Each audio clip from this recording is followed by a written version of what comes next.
दरवाज़ा जोर से खुलता है। बैम। शियाओगे गुस्से में, क्या चल रहा है यहाँ? इतनी बड़ी मीटिंग और मुझे कुछ भी नहीं बताया गया। ऑफिस के अंदर सूट पहना हुआ आदमी शांति से चाय पीते हुए। मैनेजर ठंडे लहजे में, अरे शियाओगे, इतना हंगामा क्यों? आओ बैठो, आराम से बात करते हैं। शियाओगे तमतमाते हुए, आराम से? जब मेरी कॉमिक पर फिल्म बन रही है और मुझे 1 रुपया भी नहीं मिला, तब आराम कैसे करूं? मैनेजर, पहले बैठो फिर। शियाओगे बीच में काटते हुए, नहीं, अगर मेरी कॉमिक से फिल्म बन रही है तो रॉयल्टी मेरा हक है। शियाओगे टेबल पर हाथ पटकता है, वरना याद रखना, मैं कोई कागज साइन नहीं करूंगा। मैनेजर हल्की मुस्कान के साथ ठंडे लहजे में। मैनेजर तंज में, "हम्म, शियाओगे, हमारा ओरिजिनल कॉन्ट्रैक्ट बिल्कुल साफ है। जब तक तुम हमारे साथ साइन किए हुए हो, तुम्हारी कॉमिक के सारे राइट्स कंपनी के हैं, इसमें कोई बहस नहीं।" हाथ हिलाकर शू।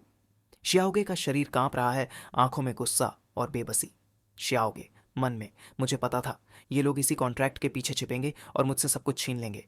सब कुछ। आसपास बिजली जैसी एनर्जी, गुस्सा उफान पर। शियाओगे चीखते हुए, देखते हैं जब मैं तुम्हें कोर्ट में घसीटूंगा तो जज क्या कहता है। वो पलट कर दरवाजे की तरफ बढ़ता है। मैनेजर पीछे से ठंडे स्वर में, शियाओगे सांस बचाकर रखो, इस मामले में तुम्हारी मदद कोई नहीं करेगा। शियाओगे चिभी स्टाइल, गुस्से से भरा, मन में चिल्लाते हुए, ये कमीने, ये कंपनी बिल्कुल भी इंसानियत नहीं रखती। आर्घ।